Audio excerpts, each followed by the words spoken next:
विद्यार्थी मित्रांनो, सह्याद्री ट्युटोरियल्स मध्ये तुमचं स्वागत आहे.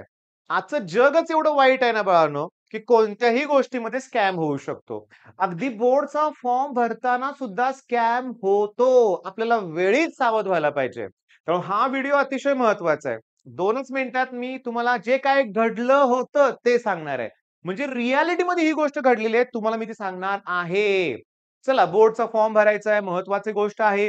काही चुका होऊ नयेत आपल्याकडून हे अतिशय महत्वाचं आहे. फॉर्म व्यवस्थित भरला पाहिजे. बरोबर आहे? ठीक आहे.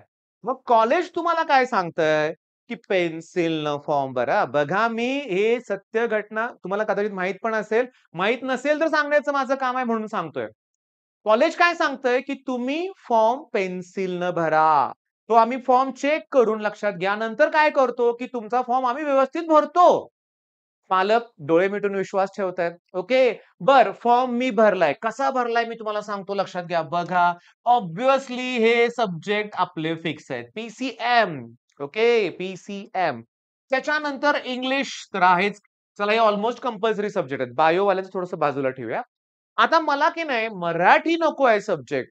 मग मी काय करतोय, की 600 मार्कासाठी एक तर मी सी-एस हा ऑप्शन निवडतोय किंवा आय-टी प्लस जिओग्राफी घेतोय.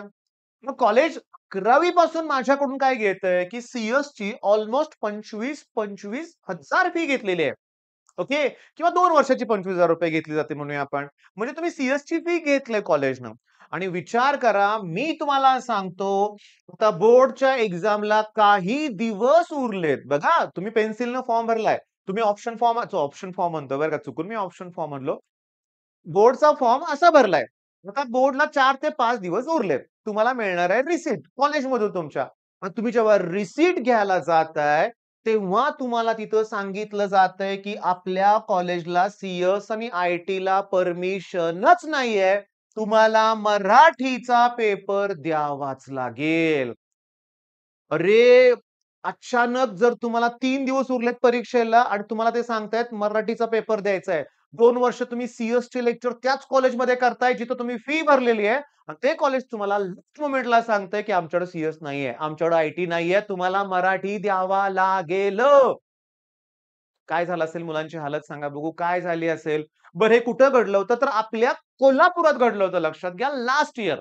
मी तुम्हाला सांगू का प्रॉब्लेम कुठे येतो माहितीये का? फार मोठ्या अकॅडमीज आहेत. फार मोठ्या. तुम्ही इमॅजिन करू शकत नाही एवढ्या मोठ्या क्लासेस आहेत. महाराष्ट्रात. या क्लासेसमध्ये मी तुम्हाला सांगतो कोल्हापुरात जेव्हा 2-3 वर्षापूर्वी नवीन क्लासेस आले ना, मला माझ्या कोल्हापुरातल्या मित्रांनी सांगितलं होतं, की राजारामपुरीतल्या 1-2 गल्ल्या बंद ठेवाव्या लागल्या होत्या. एवढी पालकांनी गर्दी केली होती ॲडमिशनला. मग जर एका कॉलेजमध्ये 1000-2000 मुलं होत असतील क्लासेसला ॲडमिशन एका क्लासेसमध्ये बोलतोय मी. तर या क्लासेसवाल्याकडे तेवढे कॉलेजेस आहेत का? नाहीत. मग कुठल्याही कॉलेजचा टाय केलेला जातो. बरोबर आहे? टाय म्हणजे डमी कॉलेज म्हणूया आपण. मग ऑब्व्हियसली तुम्ही टॉपच्या क्लासमध्ये ॲडमिशन घेताय. तुम्ही लाखो रुपये फी भरताय. तुम्हाला टॉपचं कॉलेज पाहिजे. तुम्हाला हेच सब्जेक्ट पाहिजेतच. कुठे आहेत प्रत्येक कॉलेजमध्ये. मग काही कॉलेजमध्ये अशा गोष्टी घडलेल्या आहेत. मला तुम्हाला सांगायचं आहे, की पेन्सिलनं लिहिल्यानंतर पेनानं पण आपणच गिरवलं पाहिजे. दुसरी गोष्ट म्हणजे अ, गेल्या वर्षी YouTubeवर सर्च कर बरं का, scam in form filling Kolhapur. तुम्हाला व्हिडिओ कॉलेजचं नाव चांगलं कॉलेज आहे कोल्हापूरमध्ये. त्या कॉलेजचं नाव पण कळेल तुम्हाला. पण सगळ्यात महत्त्वाचं कोल्हापूरची लोकच वेगळी आहेत, लक्षात घ्या, समजून घ्या. 2 दिवसात ते आंदोलन वगैरे सगळं होऊन मंत्र्यांपर्यंत ही गोष्ट पोहोचून अगदी त्या मुलांना न्याय मिळाला. अरे, पण मी स्वतःहून YouTubeवर व्हिडिओ बघितलेत. असे आई रडते, मुलगा रडतोय, मुलगी रडते, लक्षात घ्या. आणि चांगली मुलं आहेत. एका मुलीचं वाक्य ऐकून ते इंटरव्ह्यू घेणार ते शॉक झालो मी. ती मुलगी म्हटली, की "सर मला" म्हणजे त्या रिपोर्टरला म्हणत होती ती, की "98% 10वी ला मार्क आहेत. मी खूप चांगला अभ्यास केलाय. मी कसा मराठीचा अभ्यास 3 दिवसात करू? अरे ते ग्रामर आहे, हे आहे, ते आहे." बरं, वाईट काय? चल ठीक आहे. मग 2-3 दिवस ते आंदोलन झालं. पण 2-3 दिवसात या मुलांनी काय मराठीचा अभ्यास सुरू पण केला असेल. पुन्हा त्यांना कळते मराठी नाही, जाऊ दे, आपले पहिले पहिले सब्जेक्ट मिळालेत. नशीब मिळाले तरी. मग आता मी तुम्हाला हा व्हिडिओ का बनवला हे कळालंय का?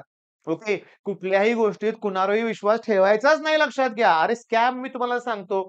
चला ठीक आहे, फॉर्म फिलिंगचा स्कॅम जाऊ दे. अरे सी ऑप्शन फॉर्म भरताना सुद्धा स्कॅम होतो. कॉलेजच्या बाहेर लोकं छत्री टाकून बसलेले असतात लॅपटॉप घेऊन. ओके. मी तुम्हाला फ्रीमध्ये फॉर्म भरून देतो म्हणतात आणि देतात. तुमचा पासवर्ड त्यांच्याकडे, सगळं त्यांच्याकडं. मग फॉर्म ती कुठे लोकं जातात तुम्हाला पता नाही आणि जेव्हा कॅप राउंड 1 चा रिझल्ट लागतो तेव्हा तुम्हाला कळतं, की वेगळंच कॉलेज मिळालंय. हां, माझा एक स्टुडंट होता, एस-टी कास्टमधून होता. खूप चांगले मार्क होते. गव्हर्नमेंट कॉलेज मिळालं असतं. मिळालं नाही कुठलंतरी प्रायव्हेट कॉलेज मिळालं. शॉकिंग होतं. मग मी त्याला सांगितलं, त्यानं मला ही गोष्ट सांगितली. त्याचा भाऊ होता, भावाला गडबड होती, जायचं होतं परत.